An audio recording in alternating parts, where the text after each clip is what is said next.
Hi everyone, welcome to Frontlist. So today we all are gathered here for the July month spotlight session. Sorry, June month spotlight session. So my name is Jyotsna, and today we have Rahul Shinde and Ella Verma ma'am today with us. So we are immensely happy to have you guys on board today. So, like you all of you know that every month we come up with the some different topic, and this time the June month we celebrated as a Pride month. So this month we have decided something very different. So from like we are gonna promote LGBTQ literature. So that this month's spotlight session topic is a literary world for all, LGBTQ plus and publishing. So welcome Rahul and welcome Ella ma'am. So let's just start with the introduction. So first with Rahul Shinde. Rahul Shinde has graduated in engineering and was employed in the field of information technology. Recently, he has changed his career to become a teacher. He has written so many stories like God and Four Spirits Unknown, and he is also an author of Mukt Zale Manvi Ashru. And the Marathi version of all these story, the Marathi version of the story from this book, the Mukt Zale Manvi Ashru, have also published in a renowned Marathi magazine. Okay, so he has also won prizes at the state level story written competitions. And the Unknown Story, one of his stories, was also performed as a mono act play by the author himself, which he also won the cash prizes at the state level competition. So welcome, Rahul, sir. Yeah, thank you so much. Okay. And the name of the book we spell in Marathi is Mukta Zhale Manavi Ashru. Mukta Dhale? Manavi Ashru. Manavi Ashru. Okay. Thank you. So next panelist we have Ella Verma.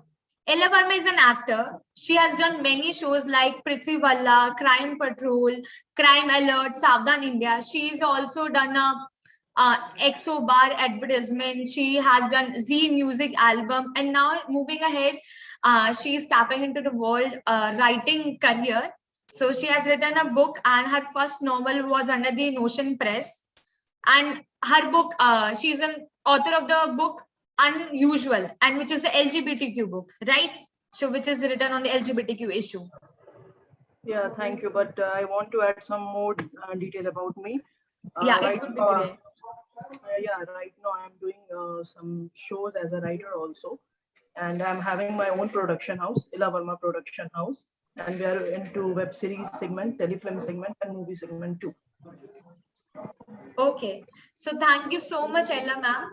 Rahul sir, do you have something to add, or that's all? It's your introduction. Almost you give everything about. I have just as you said, I have shifted from IT career to teaching field, and just to add, I have also acted in some theater plays, and a few TV serials. So that was added. Okay, so thank you so much. So moving ahead, our spotlight topic is a literary world for all, LGBTQ and publishing. So on the basis of this topic, we will be asking question. I will be asking the question. So my first question: how has LGBTQ publishing evolved in the past years, as the content wasn't quite acceptable due to censorship back then? So first with Ella ma'am. So, what exactly answer you are expecting? A diplomatic answer or the reality face of the society right now? Ma'am, it's your perspective, because the audience will gonna listen or watch this spotlight session, so they want real answer. Okay. So, sorry. This is like in our perspective. Authors are writing every time when it was say Article 377 was not applicable, and after it was applicable in India. So there's no any huge difference in that. Okay. कल भी चीजें वैसी ही थी, आज भी चीजें वैसी ही हैं. कल हम इसे फ्रेम आउट करते थे एज अ अननेचुरल, और आज भी मोस्ट मतलब अगर आप वोटिंग कराओगे तो I think 1 to 2% people will accept it, or rest will say no, this is not acceptable and all. Okay. Okay. Thank you, Ella ma'am. So Rahul, sir, what's your take on this? Okay.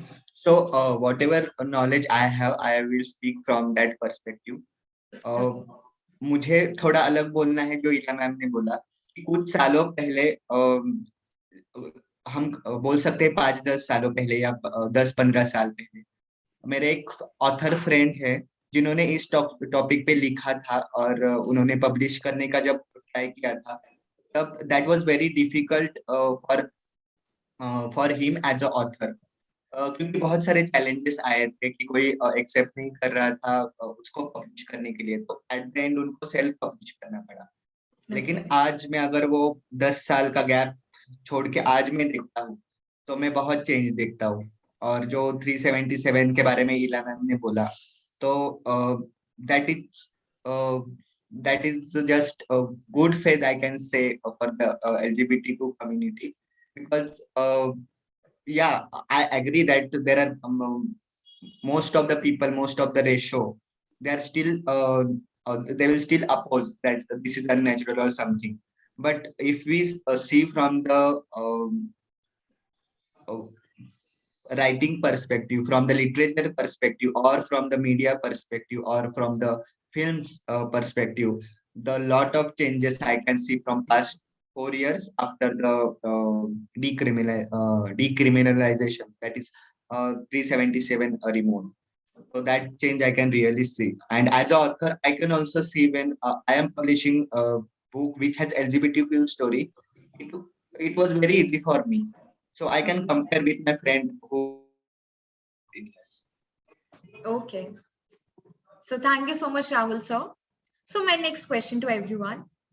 LGBTQ content was available. It's not like that LGBTQ wasn't exist back then. It was there and the content was there, but it has faced backlash from society. Too much criticism they face, the LGBT community and the content. Due to this, many authors were persecuted.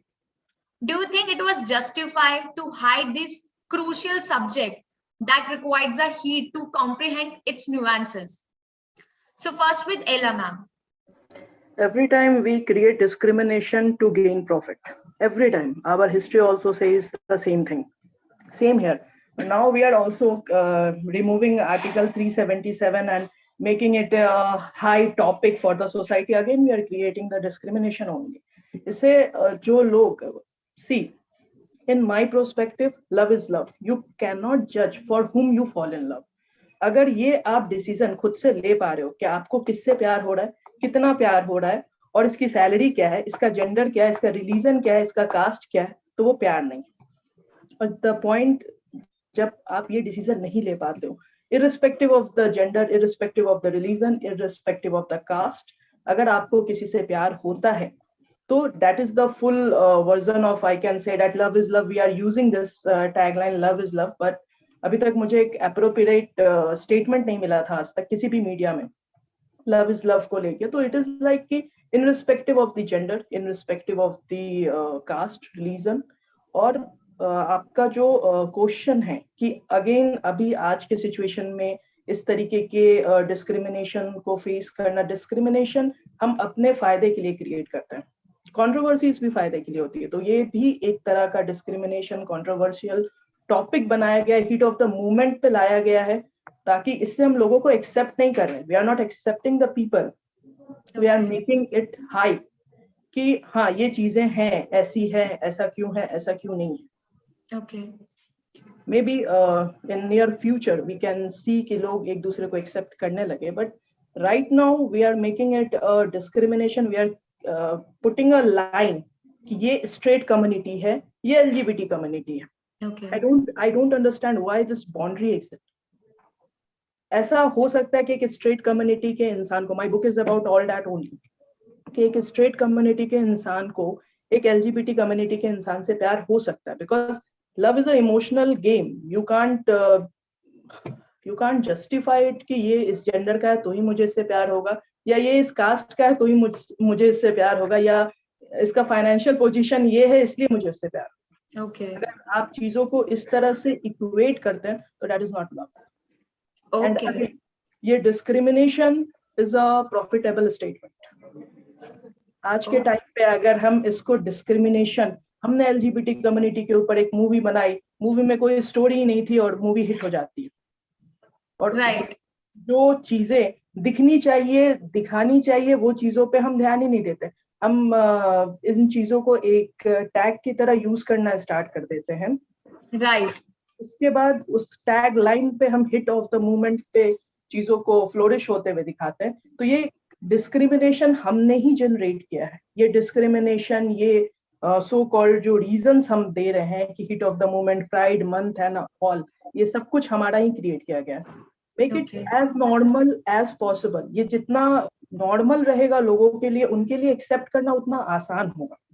अगर ये boundary हम निकाल देते हैं कि ये LGBT community है, sorry if I am crossing my line then, लेकिन अगर ये बाउंड्री हम निकाल देते हैं कि ये एलजीबीटी कम्युनिटी है, ये स्ट्रेट कम्युनिटी है, और जिस पॉइंट ऑफ टाइम पे हम ये बाउंड्री रिमूव कर देते हैं ना, तो बहुत सारे लोगों का बेनिफिट ड्रॉप हो जाएगा, जो इस तरीके के कंटेंट पे सडनली काम करने It's लग kind जाते of हैं। propaganda. They are using it against, yeah, to create a hatred. Yeah, so when we talk about the reality, it is as normal। एक नॉर्मल, जैसे दो लोगों के बीच में इमोशंस होते हैं, प्यार होती है, वैसी ही चीज है।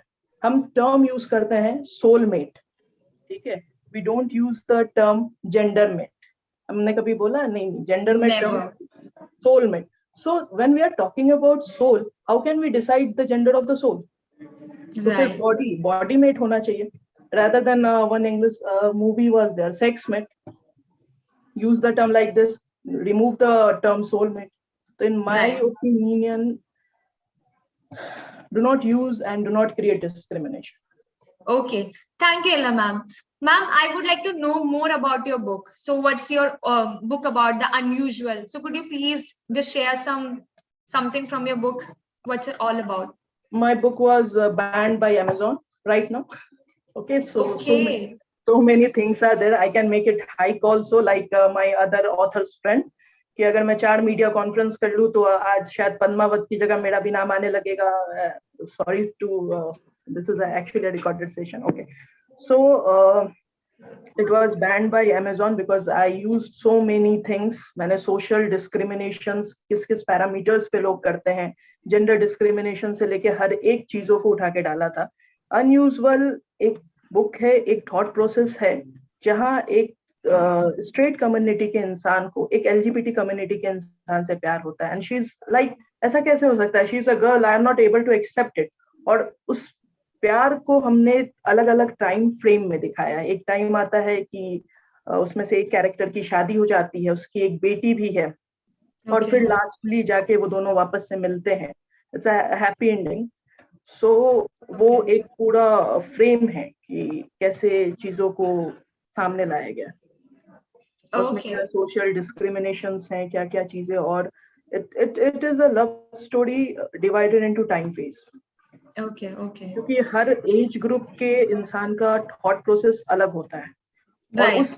उस थॉट प्रोसेस को दिखाते हुए, और हर एक एरा में एक टैबो हम क्रिएट करके रखते हैं। एक टाइम था, आई थिंक 90s 80s के टाइम के जो हमारे भाई बहन रहे होंगे, उनके टाइम पे एक टैबो था सोशल, ये हमारे कास्ट का नहीं है, ये हमारे रिलीजन का नहीं है। आज वो टैबो थोड़ा कम हुआ, तो हमने एक नया टैबो क्रिएट कर रखा है कि ये, Yeah. Gender. हाँ ये एलजीबीटी कम्युनिटी है, इन्हें बाइफरकेट कीजिए, ये स्ट्रेट कम्युनिटी है, इन्हें बाइफरकेट कीजिए। Let the love happens in a way. Okay. Thank you so much, Ella ma'am. So moving ahead to Rahul sir, what's your take on this? The question, the LGBTQ content was available. So Yeah. yeah. Yeah. So I think the question itself has answer कि उसमें लिखा है whether it was justifiable.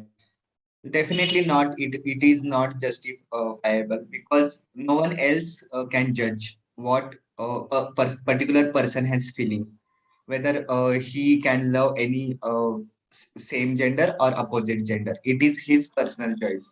So ये जो oppose या जो भी हुआ, so that is definitely not justifiable. उसके पीछे अगर कुछ है जो मुझे लगता है वो है लोगों के मन में डर। तो उसके लिए अवेयरनेस की जरूरत है। जितना ज्यादा अवेयरनेस होगा, this is normal and know the person जो भी है it is is own life, और जो भी ऐसे पर्सन है that is none other than me, Okay. एक हम और हमारे जैसा ही दूसरा कोई। ये अगर कोई समझ लेगा तो वो डर भी हट जाएगा। ज्यादा से ज्यादा जितना अवेयरनेस होगा, so it will be more easy for people to accept. So that is the thing, awareness which we can create among the people. So they will they will start accepting more and more each and everything. And I totally agree with what Ilaji said. Okay. Love does not have a boundary, और जो भी person है उसकी अंदर उसके अंदर की जो भी feeling है, it is his own being, and no one else can really जज तो आगे की बात है, लेकिन no one else can maybe even can not understand his inside feeling. Okay. So that is the thing. Okay. Thank you, Rahul sir. So, talking about LGBTQ literature, so do you believe the environment, do you believe the environment suits LGBTQ literature to bloom in the upcoming years? Ella ma'am. Yes, हम movies, books और short films इसीलिए तो बनाते हैं कि हम समाज में एक सुधार लाने की कोशिश कर रहे होते हैं। जो हमारा मोटिव होता है चीजों को लेके, जो आप पढ़ते हो वही चीजें आप एग्जीक्यूट करते हो। तो it is a good move to make movies. जितना ज्यादा लोग इनके साथ फेमिलियर होंगे उतना ज्यादा उनके अंदर ये टैबू जो है ये हटेगा। बट हमारा मोटिव ये नहीं होना चाहिए कि हम इसके टैबूज, इसके डिमेरिट्स, इसको एक अलग ही रूप से प्रेजेंट करें।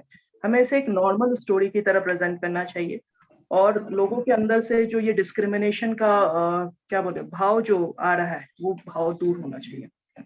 And surely movie literature will work for it. Okay, thanks. So, Rahul sir, what's your take on this? Yeah, almost similar. It will bloom in the future, and I can see that it's blooming in the present also.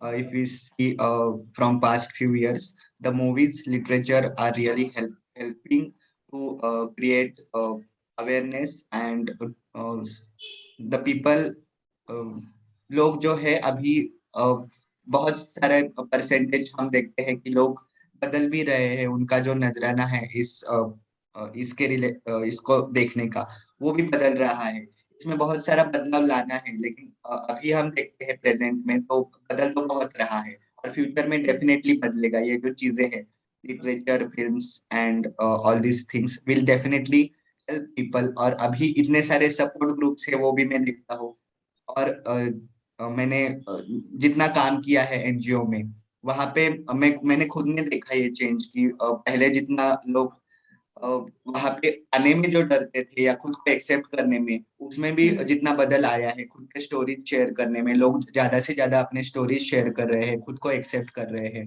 उनकी family उनको accept कर रही है। तो ये change मैं देख रहा हूँ, तो डेफिनेटली ये आगे फ्यूचर में भी और ब्लूम होता जाएगा डेफिनेटली।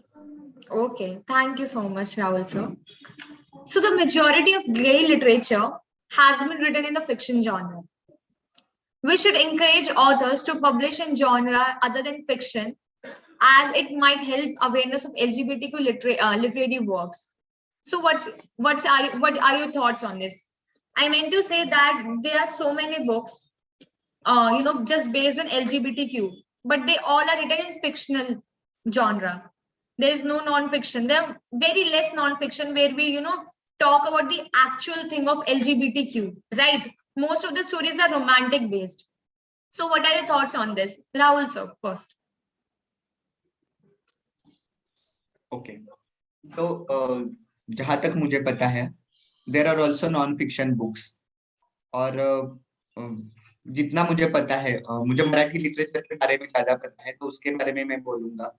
मुझे एक दो ऑथर्स पता है, उनमें से एक नाम है बिंदु खीरे, जिन्होंने नॉन फिक्शन लिखे हैं, और भी एक दो ऑथर्स है जिन्होंने भी नॉन फिक्शन लिखे हैं। तो लिटरेचर की बात करें हम मराठी बेसिकली, तो उसमें नॉन फिक्शन बुक्स है ऐसे नहीं। और जब मैं अभी बुक लिख रहा था, जब ये जो मेरी फिक्शन बुक आई है, मुक्त झाले मानवी अश्रू, जिसमें एलजीबीटी स्टोरीज है।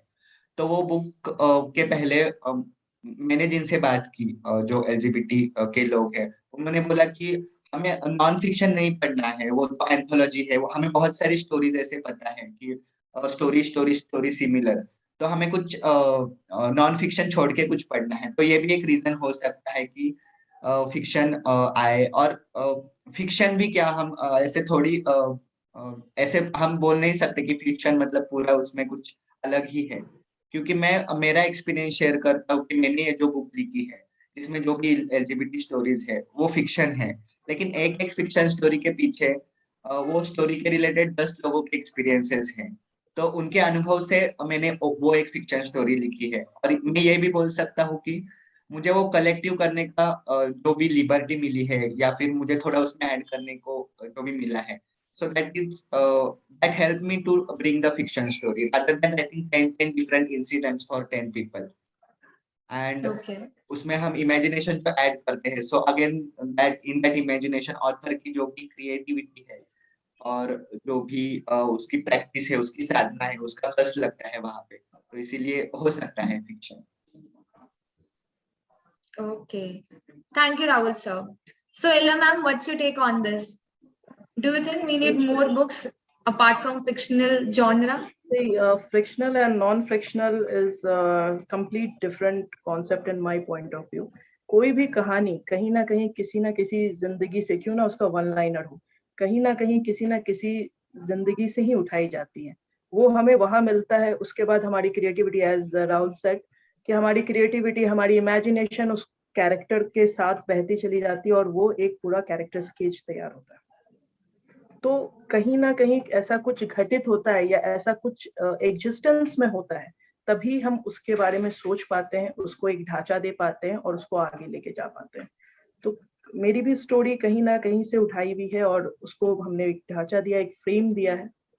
तो I don't believe in frictional and non frictional. It is like जो क्या बोलूं, जिंदगी की जिंदगी से चोरी, वही होता है एक ऑथर का लाइफ। क्योंकि हम कहीं ना कहीं कुछ ऐसे कॉन्सेप्ट पाते हैं या वन लाइनर पाते हैं, तो हम उस पर काम करना स्टार्ट करते हैं। फिर आप उसको अनरियलिस्टिक टच तो किसी भी पॉइंट ऑफ टाइम पे नहीं देते। जो उस चीज को लेके आप बढ़ते हो, तो आपके इर्द गिर्द आपकी सोसाइटी, आपका समाज उसको किस नजरिए से देख रहा है, किस रूप से देख रहा है, फिर आप उसके अनुसार उसको ढांचा देते चले जाते हो। तो Okay. In my perspective, frictional is, until unless आप वीएफएक्स पे ना जाओ तो फ्रिक्शनल नहीं है। Okay. Okay. Okay. So when it comes to LGBTQ protagonist, their whole character revolves around the gender identities, which impacts the story's primary focus. Could you please share your thoughts on this? So, when it comes to LGBTQ stories, most of the characters all about, oh, this is the LGBTQ, this is the queer character. So, the main focus of the story, sometimes it's like overlooked because of the, just the LGBTQ character. So what's your thoughts on this? Ella ma'am first. I want to ask you, you are asking about trans women and trans men kind of combination? Everything, because whoever who comes in this community. Okay, see, मैंने आपको पहले भी कहा कि हमने इतना discrimination already create करके रखा है। सोलमेट टर्म यूज करते हैं हम और सेक्समेट जैसी बातें करते हैं उसके नीचे। सो इतना ज्यादा हमने डिस्क्रिमिनेशन क्रिएट करके रखा है, तो हमारे लिए ये एक्सेप्ट कर पाना, हमारे लिए ये ऐसा हो जाता है कि this is unnatural, this is ऐसा वैसा करते हुए हम उस स्टोरी पे इतना ज्यादा नेगेटिविटी जनरेट कर देते हैं कि उसका जो मोटो होता है वो कहीं ना कहीं पीछे छूट जाता है। स्टिल लोगों में चेंजेस आ रहे हैं और आज के टाइम पे जो स्टोरीज लिखी जा रही है उसमें ये डिस्क्रिमिनेशन से ज्यादा लोग कैसे इन चीजों को आगे लेके जाए, जो अभी करंट एरा चल रहा है जिसपे we are also working on it, तो उसको आगे कैसे लेके जाए, उन चीजों पे हम ज्यादा फोकस्ड होना पसंद करते हैं rather देन फोकसिंग ऑन कुछ तो लोग कहेंगे लोगों का काम है कहना। This is also written in my book. हालांकि ये लाइन कहीं और से लिया गया, मेरे किताब में आपको बहुत सारी शायरियां मिलेगी। जी। तो ये जो चीजें हैं ना, तो ये हमने अपने जरूरत के अनुसार चीजों को ढाल लिया है। माय पर्सपेक्टिव ये मतलब उस डिस्क्रिमिनेशन को अगर हटा के देखा जाए तो it might show some important thing related to Okay. our society. Okay. Thank you, Ella ma'am. So Rahul sir, what's your take on this? हाँ, तो मुझे लगता है कि ये जो भी मूवीज हैं या फिर जो भी जेनर है जो हम लिखते हैं, तो that is the reflection of the society as इलाजी सेड। और उसमें रिफ्लेक्शन अगर हम देखते हैं तो रियलिटी में ऐसा ही है कि उस कैरेक्टर कोई मतलब खुद से अगर कंसिडर करता है तो कोई किसी को एलजीबीटी नहीं कंसिडर करता, वो एज्यूम करते हैं कि this is straight and this is as per our norm. और उसमें अगर कोई ऐसा कैरेक्टर उनको मिलता है तो वो उनकी रिएक्शन, उनके सरप्राइजेस, वो सब है। तो अभी भी सोसाइटी में ऐसे है, and so that's why the reflection happens in the literature and in the movies, I can say. Okay. When the real life situation will change, definitely we can see the change in other part also, literature and in movies, and people uh, will have perspective to look at that thing in that way. Okay. Thank you, Rahul sir. So this is my last question that we'll be asking, and I want your real perspectives. Okay. So why can't we accept the LGBTQ genre as a non-judgmental like other genre? Okay. So why do we need to create the racket every time? Like, especially in the Indian society, you know, on the international level, if we see international authors and their LGBTQ works, still there are some, criticism. But when we compare it with the Indian society, it's like a humongous, noise and humongous judgmental eyes we have. So what are your thoughts on this? So yeah, Il ma'am. I already said कि discriminations और ये सब it is a profitable statement. तो इससे लोगों का फायदा जुड़ा हुआ है। जब तक लोगों के फायदे किसी चीज से जुड़े हुए होते हैं तब तक वो उसको इस्तेमाल करते हैं। Wait for the next discrimination, then might be possible कि एलजीबीटी कम्युनिटी और स्ट्रेट कम्युनिटी के जो बाउंड्रीज इन्होंने डाल रखे हैं वो रिमूव हो जाए और कुछ नया डिस्क्रिमिनेशन हमें देखने को मिले कि ओके ये रोबोट है, ये इंसान है, ऐसा कुछ इन नियर फ्यूचर हमें ऐसा कोई डिस्क्रिमिनेशन मिले। तो इन माय पर्सपेक्टिव कि अगर हमने डिस्क्रिमिनेशन को रिमूव किया और लव इज लव के टैग को कंटिन्यू रखा तो कुछ टाइम में चेंजेस आएगा। राइट नाउ चेंजेस आना शुरू हुआ है, ऐसा नहीं कि चेंजेस नहीं आया है, बट हम क्या कर रहे हैं कि हम आज भी अपने लिटरेचर से लोगों को डिस्क्रिमिनेशन ही दिखा रहे हैं। इन्होंने ये फेस किया, इन्होंने ये दर्द देखा, इन्होंने ये तकलीफ देखी। अरे उस तक हर एक नॉर्मल लव स्टोरी में भी दर्द और तकलीफ तो होती है। अगर दर्द और तकलीफ नहीं होगा तो वो स्टोरी कैसे बनेगी भाई? तो वो दर्द और तकलीफ देखी, बराबर एंडिंग क्या है, मिल रहे हो या अलग हो रहे हो? तो ये प्रोस्पेक्टिव से अगर हम स्टोरीज को देखना स्टार्ट करें, कंटेंट को देखना स्टार्ट करें, तो माइट बी पॉसिबल कि ये जो टैबूज लेके हम और आ रहे हैं कि नहीं ये ऐसा कैसे हो सकता है, ये एक ट्रांस गर्ल है या ये ट्रांस मैन है, इसे ऐसा कैसे एक्सेप्टेंस मिलेगा, ऐसे कैसे होगा? तो ये थॉट प्रोसेस कहीं ना कहीं चेंज होना स्टार्ट हो जाएगा। Right now we need to remove this discrimination and we need to ये जो बाउंड्री हमने क्रिएट किया है कि ये एलजीबीटी कम्युनिटी है, ये स्ट्रेट कम्युनिटी है, स्ट्रेट कम्युनिटी अपनी दुनिया में प्यार करो, एलजीबीटी कम्युनिटी अपनी दुनिया में प्यार करो। तो अगर इस डिस्क्रिमिनेशन के साथ हमें प्यार होने लगे तो फिर तो प्यार ही नहीं। let the love in a way it want. Okay, so my question is, what advice would you like to do those authors who just only write on the LGBTQ issues and the content revolves around it just LGBTQ? So what advice would you like to give to them? See, I'm not in a position to advise anyone कि आपको क्या लिखना चाहिए, क्या नहीं लिखना चाहिए। Itself वो खुद एक author है और उन्हें पता होना चाहिए कि उन्हें समाज को क्या देना है। Because मैंने लिखना इसलिए शुरू किया था क्योंकि मुझे समाज में एक परिवर्तन लाना था। I want to bring a change.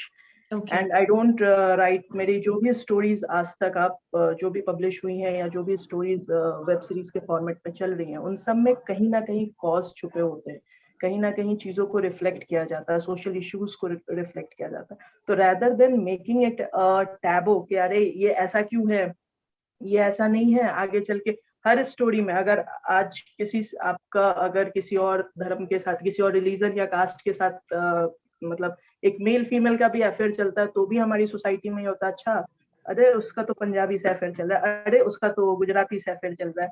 तो ये जो चीजें हैं इसको हमें एज अ लाइटली लेना चाहिए कि अरे उसका तो किसी लड़की से अफेयर चल रहा है या उसका तो किसी लड़के से अफेयर चल रहा है, क्योंकि कुछ तो लोग कहेंगे, लोगों का काम है कहना। काम कहना। Exactly Right. और हमें उसमें से क्या लेना चाहिए क्या नहीं लेना चाहिए, it's up to us. In my prospective authors को दिखाना चाहिए, मतलब डिस्क्रिमिनेशन एक लिमिट तक दिखाना चाहिए, बट स्टोरी का मुद्दा ये होना चाहिए कि वो किस डायरेक्शन में जा रहा है। डिस्क्रिमिनेशन का भी अब एक इंसान एक्सप्लॉइट हुआ जा रहा है, हुआ जा रहा है, हुआ जा रहा है, कितना बर्दाश्त करेगा, कब तक बर्दाश्त करेगा। और उस पे Right. हम एक झंडा लेके खड़े हो जाते हैं कि हमारी सोसाइटी ने एक्सेप्ट नहीं किया। क्यों नहीं एक्सेप्ट किया? उसके उसके उसमें उतना लेवल नहीं था कि वो उस लेवल तक जा सके कि उसको सोसाइटी एक्सेप्ट कर सके। और क्या हम इसलिए यहाँ बैठे हैं एक सोसाइटी का हिस्सा बन के कि हम अपने ही सोसाइटी से अपने लिए एक्सेप्टेंस मांगे? We are part of society, we can make it or we can do it, we can bring the change if we decide it. It's Thank all you. about Such a good determinism. lines. Yeah. Thank you so much, Ella ma'am. Thank So you. Rahul sir, what's your take on this? या तो इला जी ने सब कुछ तो कह दिया। तो मुझे उसमें बस एक दो चीजें ऐड करनी है कि लैक ऑफ अवेयरनेस और फियर ये भी है। अगर हम देखे जाए अभी की सिचुएशन, जो हम इतना मीडिया है, इतना कुछ चेंजेस, इतने चेंजेस आए हैं। मैं एक टीचर हूँ, तो मैं देखता हूँ कि हमारे स्कूल में जो भी सेक्स एजुकेशन है उसमें अभी तक इतना डिटेल में एलजीबीटीक्यू पार्ट ऐड ही नहीं किया, डिटेल में भी नहीं ऐड ही नहीं किया। तो जब जो कंपलसरी एजुकेशन जिनको जहाँ तक है उनको इसके बारे में कुछ पता ही नहीं है, तो आगे जाके जब ऐसे कुछ होता है तो डेफिनेटली उनका judgment, this is something which is not normal, ये सब चीजें आने लगती है। तो ये चेंजेस जैसे इला जी ने बोला वो अभी चल रहे हैं, दिख रहे हैं। बहुत सारे स्कूल्स है, प्राइवेट स्कूल्स है, जिसमें बहुत सारे ऐसे सेशंस होते हैं जिसमें कभी कभी मैं भी पार्ट हुआ हूँ कि जो बच्चे प्यूबर्टी के एज में आते हैं उसके बाद उनको डिटेल में नहीं लेकिन कुछ ऐसे बताया जाता है कि this is one of the thing and this is just normal like anything else. And जैसे जैसे you will grow with age, you are the only, मतलब आप ही उसके आप ही आपको ही पता है कि आप क्या है, आपकी फीलिंग्स क्या है, जो भी है, and that is okay for you. और ये जब चीजें हम अवेयरनेस उनके तक पहुंचाते हैं तो चेंजेस देखते हैं, और जितना कम उम्र में ये चेंजेस उन तक हम पहुंचाते हैं वो डेफिनेटली वो इफेक्ट करता है और आगे भी इफेक्ट करेगा, क्योंकि that is the age which they are in the receival mode, and वो चेंजेस उन तक पहुंचते हैं। और Okay. उनमें ये भी हम बहुत कुछ बताते हैं कि आपका कोई फ्रेंड है या कोई ऐसे होता है तो उसको उसके साथ कैसे डील करना है, या जो भी उसको हम अब normal, that is not something which is अब नॉर्मल। और ये जब उन तक पहुंचता है, ये अवेयरनेस उन तक जाता है, तो चेंज तो आता ही है। और ये जो Right. चेंजेस है वो हम अभी देख रहे हैं और भी देखेंगे, और आगे जाके ये आशा है, आशावाद है कि दिस इज जस्ट लाइक, मतलब इसमें कुछ ऐसे एलजीबीटी क्यों नहीं रहेगा, everyone is just human and Everything will be everything, same, yeah. या everyone will. Harmony, yeah. So thank you, Rahul sir, and thank you, Ella ma'am, for coming today and sharing your perspectives on this crucial topic and the very no words controversial topic you would say.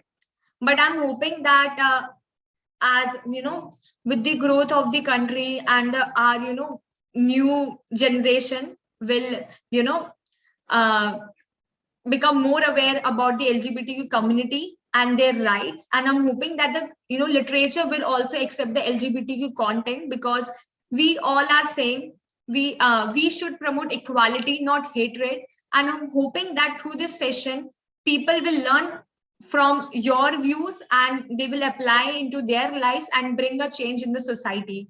So thank you so much for coming today. Thank you so much. And I hope Thank one you. day things will change and our society will accept the people the way they are. Okay, thank you. Thank you. Have a good Thank day. you.